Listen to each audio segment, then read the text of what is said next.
जीवमजीवं तवं जिह्वरवसहेण जीर्णे दिट्टं देविन्दविन्दवन्दं वन्दे तं सर्वदा शिरसा।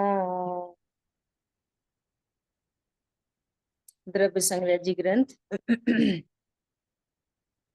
गाथा नंबर 49 पर स्वाध्याय कर रहे थे गुरुदेव श्री के प्रवचन के माध्यम से,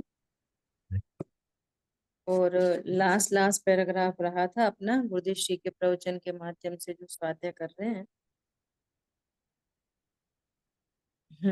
यहाँ से ध्याता, ध्येय, ध्यान और ध्यान फल, इन सभी को पहले ज्ञान करना चाहिए। बिना ज्ञान के तो कुछ भी नहीं बनता, है ना। ज्ञान करना चाहिए। कर्म और विकार आत्मा में नहीं है, परंतु आत्मा तो शुद्ध है, ऐसा मानने वाला जीव ध्यान कर सकता है। देखो गजब है। ध्यान कौन कर सकता है? जो पहले बराबर से भेद से जाने, द्रव्य गुण पर्याय से वस्तु को जाने, पर्याय का क्या स्वरूप है, गुणों का क्या स्वरूप है, भगवान आत्मा कैसा है, मैं अभी अपने को कैसा जानूं, अनादि से कैसा जान रहा हूँ, Okay. है ना। Mom was saying तो you इन had सब some बातों questions को, about something. Yeah.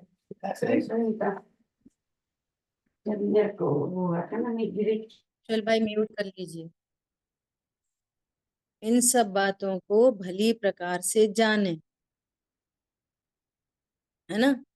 और जब भली प्रकार से जाने तभी निर्णय कर सकता है कि मैं कौन हूं, है ना। ऐसा तो अभी क्या कह रहे हैं कि जीव, कर्म और विकार आत्मा में नहीं है, परंतु आत्मा तो शुद्ध है। देखो, कर्म और विकार आत्मा में नहीं है। कौन सी आत्मा में नहीं है? अब आत्मा तीन तरह से कही जाती है।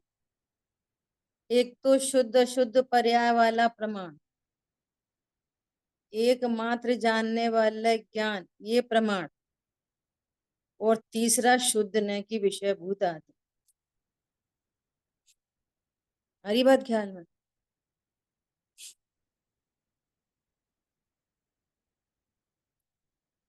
कुशल भाई क्या बोला हमने अभी, बताओ। दीदी They don't need it from यहाँ me. डोर They पे कुछ don't था तो I was हाँ just दीदी मैं बोलूं बोलिए। तो एक तो शुद्ध नहीं वाला द्रव्य आत्मा, फिर एक ज्ञान प्रमाण वाला, और एक शुद्ध अशुद्ध पर्याय अवस्था वाला। बहुत बढ़िया। पर ना, मुझे तीनों को से ये प्रमाण और शुद्ध अशुद्ध अवस्था वाले में थोड़ा आप डिटेल में समझाएंगे तो अच्छा रहेगा। हाँ, प्रमाण मतलब द्रव्य गुण पर्याय वाली पूरी वस्तु को प्रमाण कहते हैं। प्रमाण के दो अर्थ होते हैं, एक तो होता है ऑथेंटिक, उसको प्रमाण कहते हैं। ये ज्ञान प्रमाणिक है, ऑथेंटिक है, सम्यक है ना। जो अपने को आत्मा जानता है वो मति शुद्ध ज्ञान क्या कहलाता है? सम्यक। तो ये प्रमाण ज्ञान है ना। और जो ज्ञान मैं आत्मा हूं ऐसा नहीं जानता, तो वो प्रमाणिक नहीं है, वो प्रमाण ज्ञान नहीं है, वो अज्ञान है, मिथ्या ज्ञान। तो एक तो प्रमाण का इस्तेमाल यहाँ किया जाता है। दूसरा कि आपके फ्लैट का प्रमाण कितना है,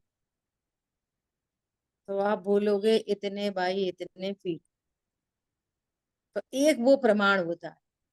पूरी वस्तु, द्रव्य गुण पर्याय वाली पूरी वस्तु। तो पूरी वस्तु में क्या क्या लेना?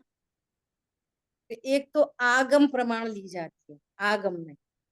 आगम में जो प्रमाण है वो आगम के प्रमाण की वस्तु में अशुद्ध पर्याय भी शामिल की जाती है।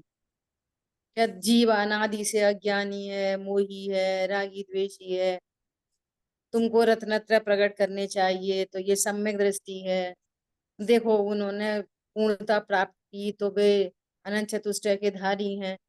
तो जो जितनी भी विशेष पर्याय है ना, विशेष पर्याय है ना, उन विशेष पर्यायों में अज्ञान हो, उन विशेष पर्यायों में सम्यक ज्ञान हो, या उन विशेष पर्यायों में केवल ज्ञान हो, इन सबको जीव का देखे तो ये आगम प्रमाण कहलाता है। समझ आई बात? अध्यात्म प्रमाण हम कहाँ तक लेते हैं? अध्यात्म प्रमाण में समय सार की गाथा नंबर 2, जो एक रूप रहते हुए मात्र जानते हुए प्रणमन करता है, राग द्वेष करते हुए प्रणमन नहीं करता, सम्यक पर वितरागता से प्रणमन नहीं करता, अनंत चतुष्टय से प्रणमन नहीं करता, वे सब विशेष पर्याय हैं। जो मात्र एक रूप रहते हुए जानते हुए प्रणमन करता है, वो अध्यात्म का प्रमाण। ठीक है, एक हुआ आगम का प्रमाण और एक हुआ अध्यात्म का प्रमाण। आई बात समझ में? और एक है जो गुण भेद पर्याय भेद से भी रहित, समय सार त्रिकाली ध्रुव भगवान आत्मा, ये है शुद्ध न का आत्मा। ये और तीनों को आत्मा शब्द से इंडिकेट करते हैं, तीनों को। अब ये आपको समझना पड़ेगा कि कब कहाँ किस आत्मा का अर्थ है, किसको गौड़ करना है, किसको मुख्य करना है। ये स्यादवाद, ये भाषा आपको खुद समझनी पड़ेगी। और कभी कभी अकेली ज्ञान की पर्याय को भी आत्मा कहते हैं। क्या बोला? इसको आत्मा कहते हैं, अकेली ज्ञान की पर्याय। आत्मा जानता है, आत्मा जानता है, तो ज्ञान को भी आत्मा कहते हैं, से अकेली ज्ञान, जहां कुछ करने धरने, स्वरूप समझने, मोह का नाश करने, कर्म का अभाव करने, रत्नत्रय प्रकट करने, आत्मा को रत्नत्रय प्रकट करने चाहिए, ऐसी जब बात आएगी ना, तो वहां आत्मा का मतलब ज्ञान, वहां ज्ञान और की लक्षण पर्याय से का बात से, चलेगी। वहां ज्ञान मतलब पर्याय के द्रव्य या क्या? पर्याय, पर्याय, अच्छा, पर्याय। ज्ञान ओके, पर्याय, अकेली ज्ञान ओके। पर्याय, है ना। और जब समय सारजी में लक्षण से बात की जा रही है, तो पूरी आत्मा को ही ज्ञान कह देते हैं, ज्ञान मात्र आत्मा। आत्मा ज्ञानम स्वयं ज्ञानम ज्ञानादन्यत् कुरुति किम। तो पूरी आत्मा को ही, आत्मा मतलब त्रिकाली ध्रुव को अकेले ज्ञान से इंडिकेट कर देते, जो समय सारजी में जो टेक्निक ली है। लक्षण। फिर अमृतचंद आचार्य देव ने 47 शक्तियों की चर्चा बाद में, लक्षण लक्ष्य की चर्चा परिशिष्ट में आई है। समय सार में ज्ञान मात्र आत्मा, ज्ञान मात्र आत्मा, ये इतने सारे बिंदु हैं, इन सब का भली प्रकार से ज्ञान होना चाहिए, तब आप जिनवाणी का प्रयोजन समझ पाएंगे, कहाँ क्या कहा जा रहा है। अब देखो यहाँ पे स्पष्ट कह रहे हैं, क्या कह रहे हैं? कर्म और विकार आत्मा में नहीं। कौन सी आत्मा में नहीं? आगम प्रमाण में देखेंगे तो आगम प्रमाण में कर्म नहीं, लेकिन आगम के प्रमाण में विकार तो है। अध्यात्म प्रमाण में, अध्यात्म के प्रमाण में विकार नहीं, अकेली जानने वाली पर्याय, उपयोग लक्षण। और शुद्ध न की विषयभूत वस्तु में जानने वाली पर्याय भी नहीं, त्रिकाली ध्रुव।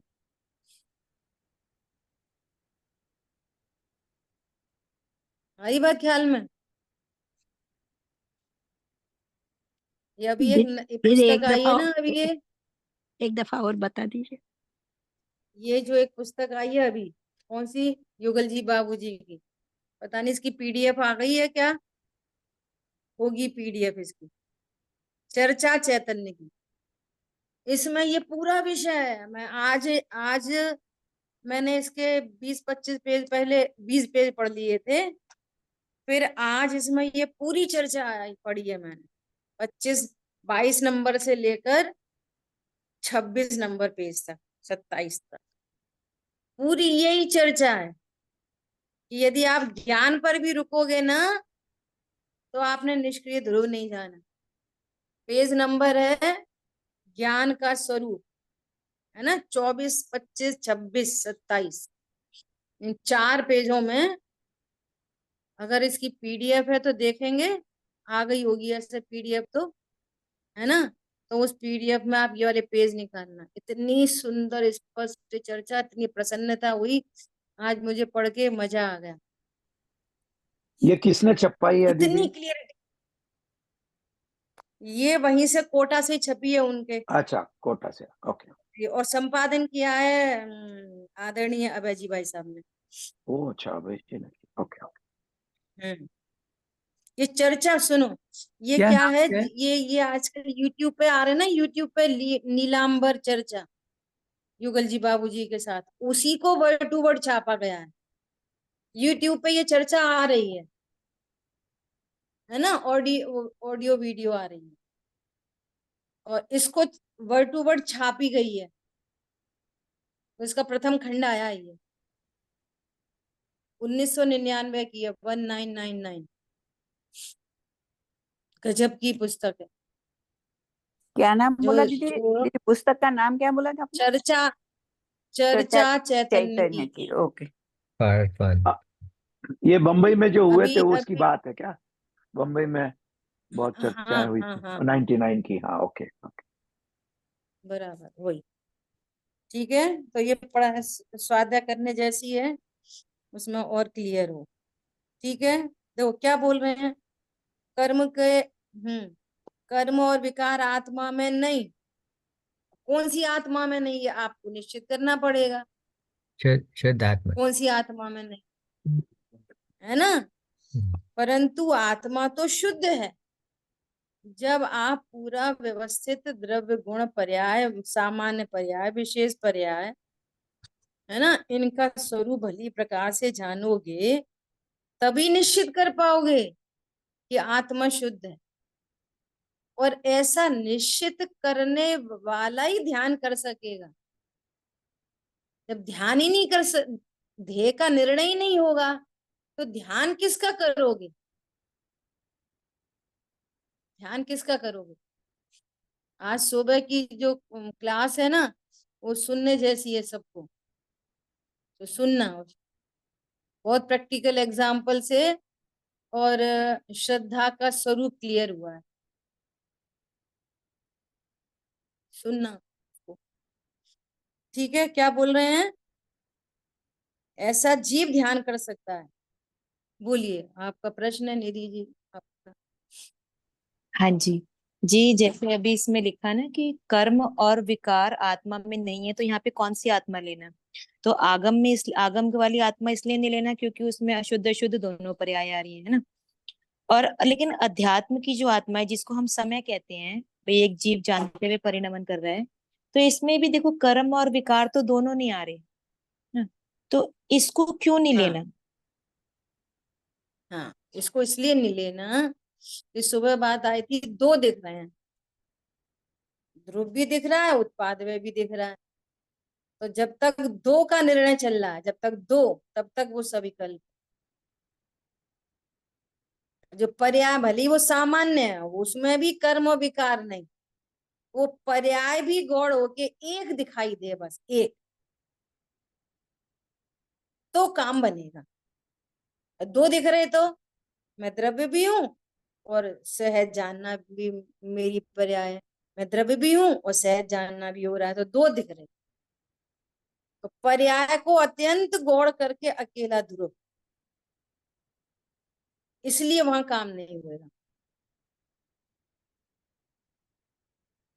प्रमाण पूज्य है कि न पूज्य है, कि जिससे अनुभूति होती है वो पूज्यतम है। तो अनुभूति किसके आश्रय से होती है, कि ध्रुव के आश्रय से। प्रमाण के आश्रय से अनुभूति नहीं होती। क्यों नहीं होती? क्यों नहीं होती? दो दिख रहे, उत्पाद व और ध्रुव, दो दिख रहे। जब तक दो दिख रहे ना तब तक अनुभूति नहीं। एक जानिए देखिए रम रहिए एक ठोर, समल विमल न विचारिए यही सिद्धि नहीं और। मैं समल हूं कि मैं विमल हूं, ये नहीं। क्या? एक हूं, ध्रुव हूं। इसके आश्रय से अनुभूति हुई, इसलिए यहाँ प्रमाण नहीं। अनुभूति तो हमेशा शुद्ध नय के आश्रय से ही होती है, प्रमाण के आश्रय से अनुभूति नहीं होती। ठीक है, ऐसा। अभी क्या कह रहे हैं? कर्म के उदय अनुसार राग करना ही पड़े, निमित्त जैसा हो वैसा कार्य हो, ऐसा मानने वाले की दृष्टि स्वभाव तरफ हो सकती ही नहीं, स्वभाव की तरफ हो नहीं सकती। देखो ये चीजें भी मैंने बहुत नजदीक से देखी, बहुत नजदीक से। क्या देखी है कि मैं कौन हूं? कि मैं ध्रुव हूं, मैं ध्रुव हूं। सुनना, बहुत ध्यान से सुनना, है ना। जहां नजदीक से देखने का मतलब है कि जहां उपयोग को बहुत लगाया है, चल रही है रात में, नींद नींद में वही वही बात चल रही है, वही वही बात चल रही है, दो दो तीन तीन चार चार रातें बीत गई, वही वही बात चल रही है। फिर कहीं कोई सोल्यूशन निकल के आया। आई बात ख्याल में? कैसा? कि ऐसा कि मैं ध्रुव हूं, समझो सम्यक दर्शन हो गया, मैं ध्रुव हूं, है ना। अब विकार क्यों हो रहा? अब विकार क्यों हो रहा? तो कोई भी कार्य होता है उसमें उसके कारण तो अनेक होते हैं, लेकिन समराइज करें तो दो कारण, एक उपादान और एक निमित्त। समझ आई बात? तो कथन निमित्त की ओर से भी किया जा सकता है कि भाई अब क्यों विकार हो रहा है, कि कर्म के उदय से विकार हो। तो ये निमित्त की तरफ का कथन है। और पर्याय की ऐसी योग्यता है, क्योंकि अभी स्थिरता पूरी नहीं है, अनुभूति एक बार अनुभूति होते से पूर्ण स्थिरता तो होती नहीं है, अल्प स्थिरता होती है, उसकी वृद्धि होती चली जाती है तो पूर्णता हो जाती है। तो अब ये उस जीव की पर्याय की योग्यता में राग उत्पन्न हो रहा है, तो ये उपादान कारण है। और ये उपादान कारण है ना, वो भी जीव का स्वभाव ही है, विकारी स्वभाव। समझ आई बात? और कोई ऐसा माने कि उस विकार का कारण एकांत रूप से कर्म है, या उपादान को भी स्वीकार करे लेकिन कर्म में कर्म को वजन ज्यादा दे। और समझ में आ रहा है? अरे कर्म नहीं होगा तो विकार कैसे होएगा?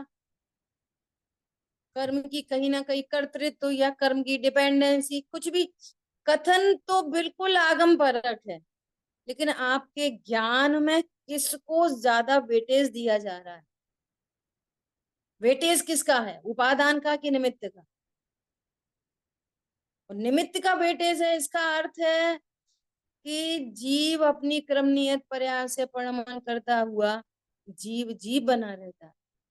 थोड़ी देर के लिए निमित्त को 100% गौड़ कर दो, क्या कर दो? गौड़ कर दो।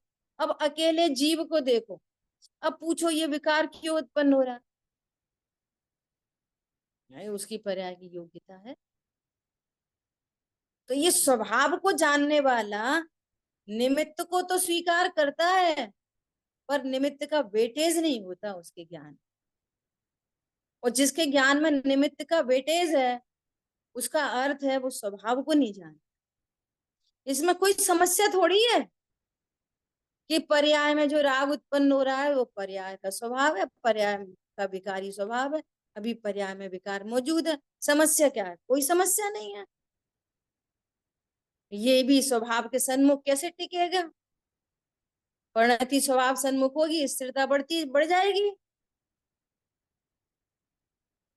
अब कर्म की वो भी बात नहीं बचेगी कि कर्म हटेंगे तो गुणस्थान बढ़ जाएगा। कर्म हटते हैं, ये सत्य बात है, लेकिन वे हटेंगे कैसे? स्वभाव की सन्मुखता से उनका अभाव होता है। कौन समझ में आ रहा है? कथन पूरा आगम परक और अभिप्राय में खोट, तो वो ध्यान नहीं कर सकता। समझ में आई बात? तो दीदी हमारी पर्याय पर से ये कारण तो हम सब जगह लगा सकते हैं, ये निमित्त को हटाने, निमित्त का को प्रधानता नहीं देने के लिए सबसे कि निमित्त की स्वीकृति है, निमित्त का कर्तापना नहीं। हाँ, तो ये सब ये जगह लग सकते अनेकांत है। हाँ, ठीक है। देखो क्या बोल रहे हैं, कर्म के उदय अनुसार राग करना ही पड़े। क्या करना भाई, कर्म का बंधन बहुत है, सो राग होता रहता है, तो करना ही पड़े। निमित्त जैसा हो वैसा कार्य हो, ऐसा मानने वाले की दृष्टि स्वभाव तरफ हो सकती ही नहीं। तूने अपने स्वभाव को कहाँ जाना पे? ये विकार भी स्वभाव से ही उत्पन्न होता है, वो भी एक समय का सत्य है, उसको कोई अदल बदल नहीं सकता, स्वयं नहीं बदल सकता, कोई परद्रव्य बदल नहीं सकता। समझ में आ रही है बात? ऐसा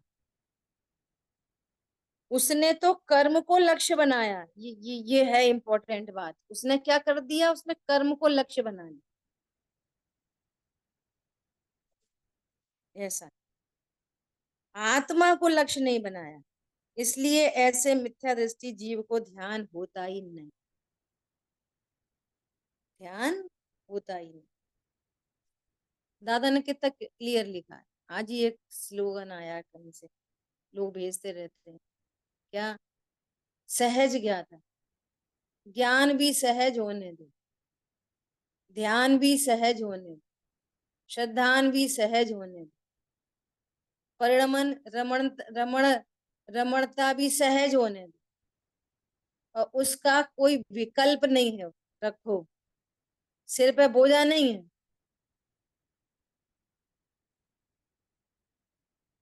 कुछ समय पहले की बात है, होली होली के बाद की बात है। भाई जी ने होली के बाद के एक प्रवचन में बोला था, क्या बोला था? ध्रुव के माथे जो पर्याय की जिम्मेदारी देता है, वो ध्रुव को नहीं जानता। ध्रुव के माथे कोई बोझा मत डालो पर्याय का, जे सुधारो के वो बिगाड़ो के, सही करो कि गलत करो। हरी बात समझ में? ऐसा कह सकते हैं पर्याय दीदी कि सुधारी होने नहीं जा योग्य होता सकती, है। कोई पर्याय न कोई सी पर्याय बिगाड़ी जा सकती, न सुधारी जा सकती। पर्याय बिगड़ने का अर्थ यही है कि तुम अपने को ध्रुव स्वीकार नहीं करते, अकर्ता ज्ञाता, ये यही बिगड़ी पर्याय है। पहले तो यही सुधरती है। क्या? मैं अकर्ता ज्ञायक हूं, ऐसा स्वीकार नहीं करना ही बिगड़ी पर्याय। अब कौन सी पर्याय सुधर जाएगी? अब किसी का राग मंद हो जाता है तो भ्रम से वो परिणाम सुधरे हुए समझता है। मूल बिगड़ा है और कौन से सुधर गए परिणाम? ऐसी बात। तो फिर होने दे मोह, तो फिर होने दे राग, तो उसका सीधा सीधा आंसर है तो फिर रोक लो, रोक लो, रोक लो। और होने दें का आंसर ये है, होने योग्य होता है, अयोग्य नहीं होता। होने योग्य ही, ऐसा नहीं है होने दो मतलब ज्यादा कर लेंगे, ये कम कर लेंगे, ज्यादा कम कुछ नहीं। और कम कर लेंगे, ज्यादा कर लेंगे, रोक देंगे, वो सब कर देंगे, ये पूरी भाषा वहीं से आती है, यहाँ से आती है, असमान जाति द्रव्य। ज्ञान स्वीकार करो, यहाँ दर्पण फिट करो यहाँ पे, अब बोलो क्या कर लेंगे, यहाँ पे क्या फिट करो, ज्ञान दर्पण। अब बताओ कौन सी पर्याय सुधार लेंगे। अरे वो राग की पर्याय भी गे है, और सम्यक दर्शन की पर्याय भी गे है, और वीतरागता की पर्याय भी गे है। क्या बोला, अनंत सुख भी गे है, के सब गे हैं।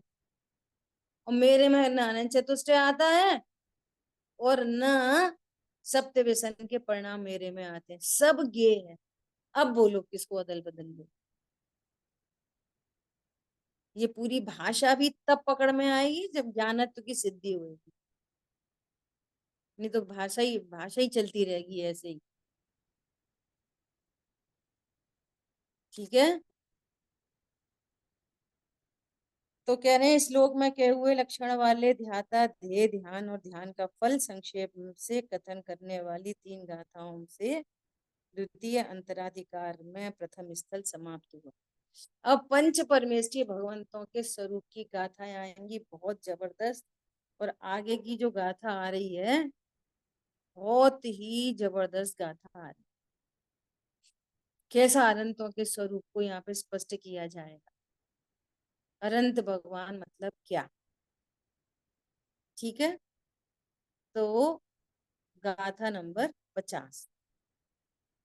अब रागादि विकल्प रूप उपाधि से रहित, तो भाषा देखो आचार्य ब्रह्मदेव सूरी जी की भाषा कैसी है।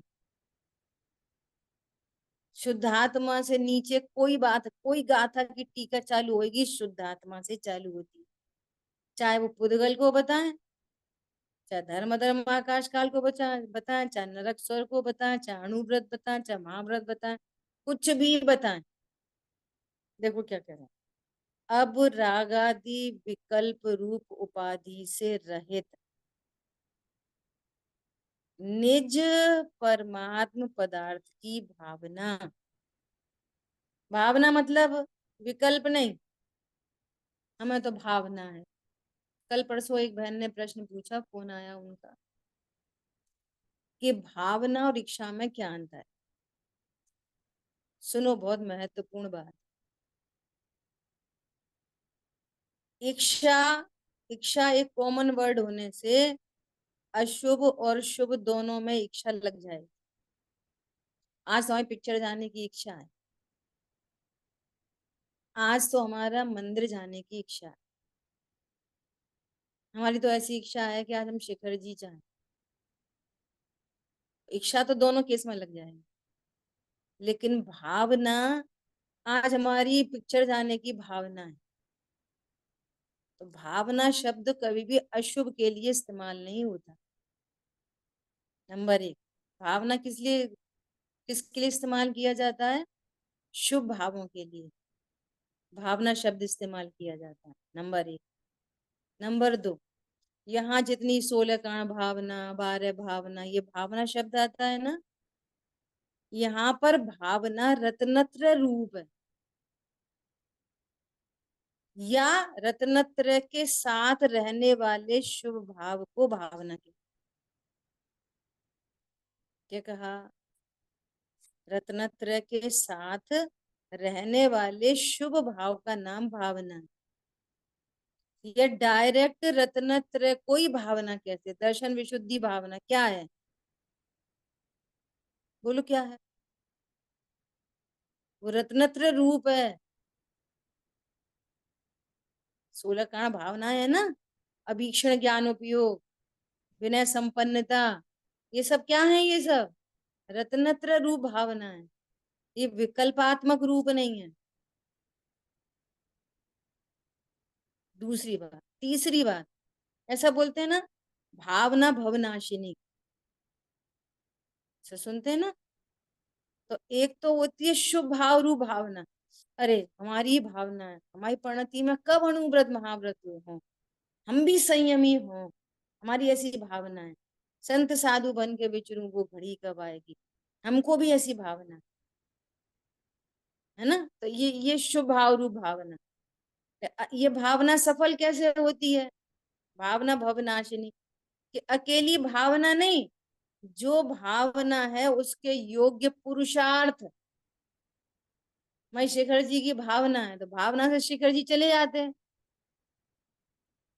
फिर जाने योग्य काम होते सारे क्या, सबसे पहले टिकट कराते, रिजर्वेशन लेते, फिर कपड़े आदि भोजन आदि की जिसकी जैसा लेता करता हो वैसी व्यवस्था बनती है ना। तो उसके योग्य पुरुषार्थ, तो वो भावना फलीभूत होती है। ऐसे ही यहाँ जो भावना है, तो भावना के योग्य पुरुषार्थ क्या है, स्वभाव का आश्रय। ओ मेरी ऐसी दशा जैसी तुम धारी है, ये भावना, भावना के योग्य पुरुषार्थ है ना। तो ऐसे ये पूरा स्वरूप है। इच्छा, इच्छा अशुभ रूप होती है, इच्छा में शुभ भाव शुभ रूप भी हो सकती है इच्छा, लेकिन भावना कभी अशुभ रूप नहीं होती। आज हमारी चोरी करने की भावना है? भावना शब्द यूज नहीं होता वहां, भावना पॉजिटिव वर्ड है, इच्छा निगेटिव वर्ड है, ठीक है ऐसा। सो क्या बोल रहे हैं, परमात्म पदार्थ की भावना से उत्पन्न, देखो अब यह भावना शब्द लिखा है ना, निज परमार्थ पदार्थ की भावना, मतलब रत्नत्रय से उत्पन्न सहजानंद नित्य आनंद जिसका एक लक्षण है। देखो भावना शब्द से पता चल रहा है ना, सहजानंद किससे होएगा, सदानंद किससे होएगा, सदानंद, सहजानंद नहीं, यहाँ सदानंद लिखा है, सदानंद नित्य आनंद, तो किससे होएगा, परमात्म पदार्थ के विकल्प से, निज परमात्म पदार्थ के विकल्प से नहीं। देखो स्पष्ट दिखाई दे रहा है, भावना का मतलब रत्नत्र है, नित्य आनंद किससे होएगा, निज परमात्मा के आश्रय से, इसके ज्ञान से, श्रद्धान से, आचरण से।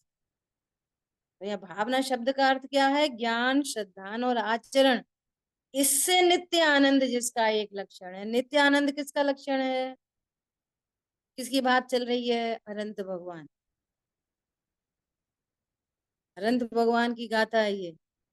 तो नित्य आनंद किसका लक्षण है, ऐसे सुखामृत के आस्वाद से तृप्ति रूप निश्चय ध्यान का परंपरा से कारणभूत जो शुद्धोपयोग लक्षण रूप व्यवहार ध्यान है, उसके ध्येयभूत 5 परमेष्टियों में से प्रथम अरहंत परमेष्टि का स्वरूप मैं कहता हूँ, यह एक पातनी का है।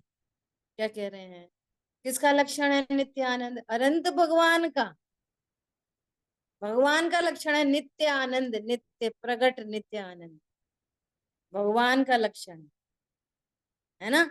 और ऐसे परमात्मा, ऐसे सुखामृत के रसास्वाद से तृप्त जो निश्चय ध्यान है ना, उसका परंपरा से कारण कौन है, कि ये शुभोपयोग। शुभोपयोग क्या है, मतलब हमारे ज्ञान में यदि हम अरहंत आदि का ध्यान करते हैं, है ना, तो अरहंत आदि का ध्यान हमारे लिए क्या बनेगा, परंपरा से मोक्ष का कारण। समझ में आ रही है। और यदि हम निज परमात्मा का ध्यान करते हैं तो साक्षात मोक्ष का कारण। समझ में आ गई दोनों बातों में अंतर। यदि हम परमात्मा का ध्यान करते हैं, पंच परमेष्टियों का ध्यान करते हैं, तो वो किसका कारण है, परंपरा से मोक्ष का कारण। ये परंपरा से मोक्ष का कारण क्या होता है? परंपरा से मोक्ष का कारण मतलब कि उनके ध्यान से यहाँ पुण्य बंधेगा, पुण्य बंध होगा तो फिर नीची गतियों में नहीं जाएंगे, कि जिससे देवशागरु ही छूट जाए हमसे, फिर हम अपने स्वरूप को कैसे जानेंगे समझेंगे। तो देवादि में चले गए, देवादि में चले गए तो वहां पुण्य की प्राप्ति हुई, तो हमें वापस अकृत्रिम जिन प्रतिमाएं मिल गई, हमें वापस विदेश क्षेत्र के सीमंदर भगवान मिल गए। तो ये परंपरा से मोक्ष का कारण बनेगा। समझ में आ रही है बात? और निज परमात्मा का ध्यान किया तो रत्न ही रत्नत्र प्रगट ही हो जाएंगे, तो वो साक्षात मोक्ष का कारण है। रत्नत्रय मोक्ष का कारण है, और रत्नत्रय की पूर्णता मोक्ष है। आगे बात समझ में? 3 बातें हो गई। रत्नत्रय की पूर्णता मोक्ष, और मोक्ष का कारण कौन है? जिसको बोलते हैं ना मोक्ष मार्ग।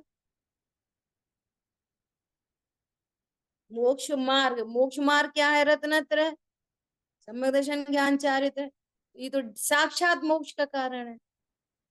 लेकिन शुभ भाव, देवशागुरु का बराबर ज्ञान हो, श्रद्धान हो, उनके प्रति विनय बहुमान हो, उनके कहे हुए 6 द्रव्य 7 तत्व का निर्णय करे, है ना, उसमें स्वपर भेद विज्ञान करे।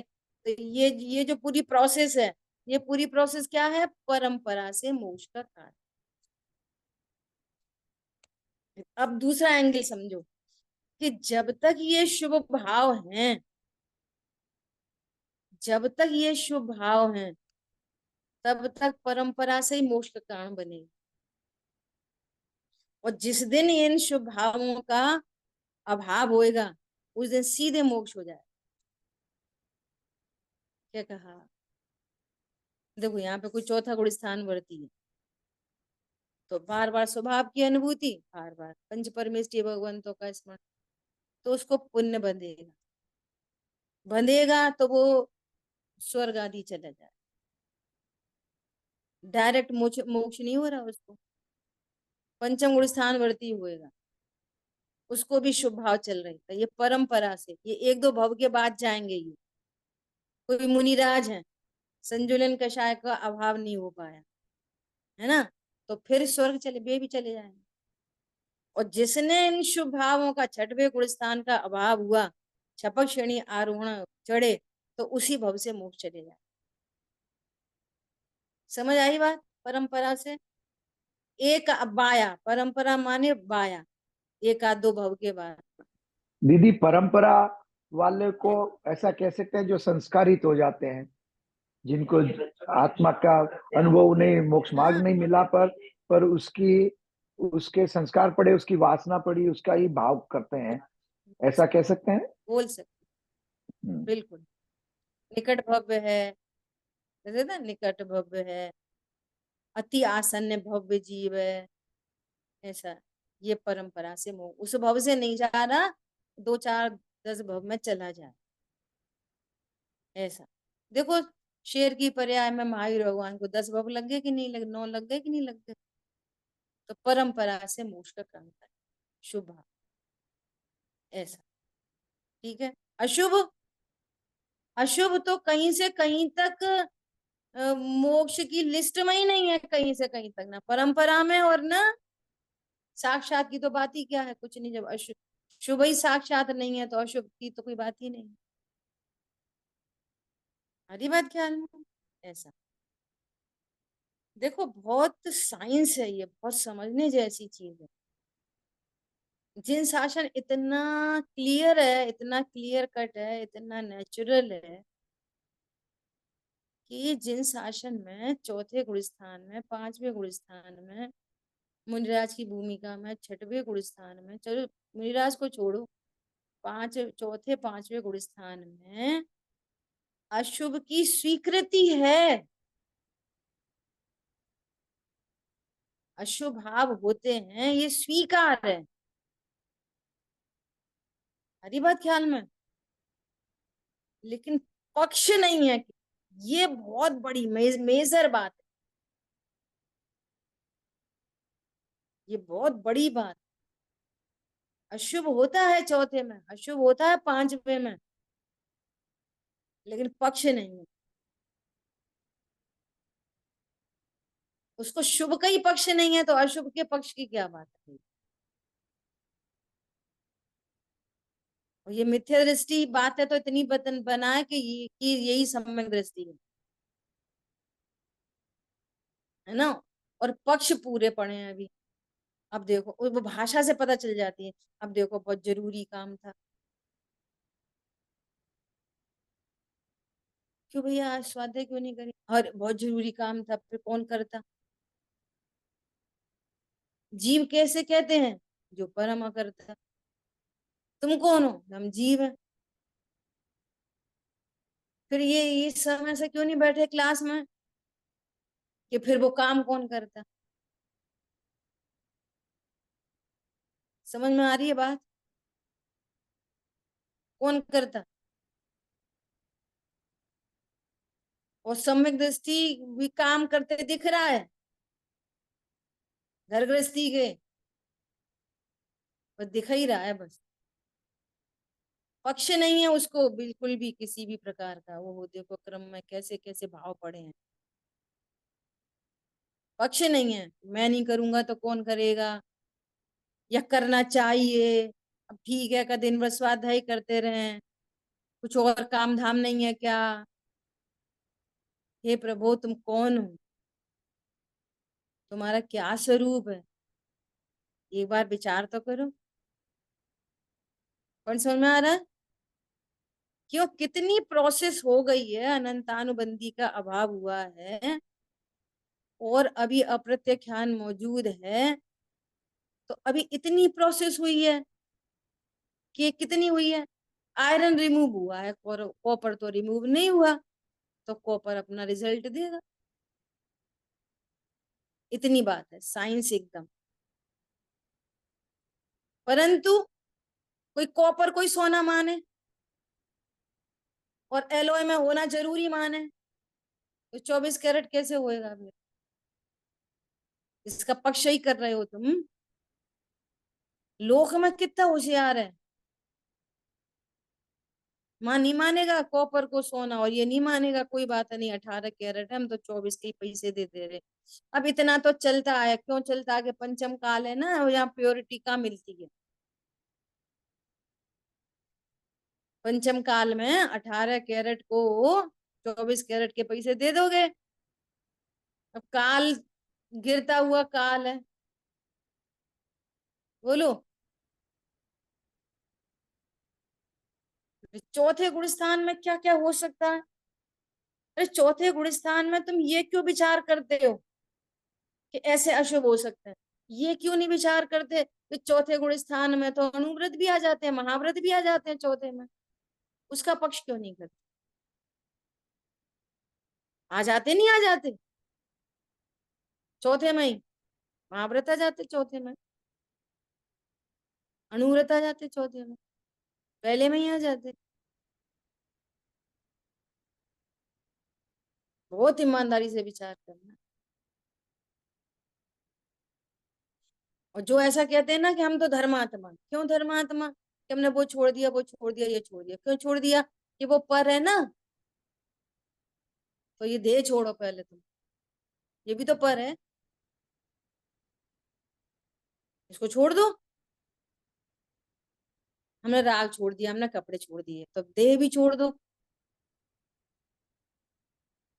कौन समझ में आ रहा है।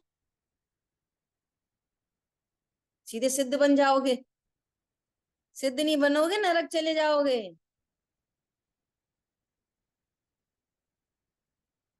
और जो ये कहता है कि मैंने राग छोड़ा, मैं छोड़ सकता हूँ, वो भी चला जाए। मिथ्या दृष्टि है ना, उसको सारे दरवाजे ओपन। बहुत विचार करना गंभीरता से। इसलिए तत्वा श्रद्धानम सम्यक दर्शनम।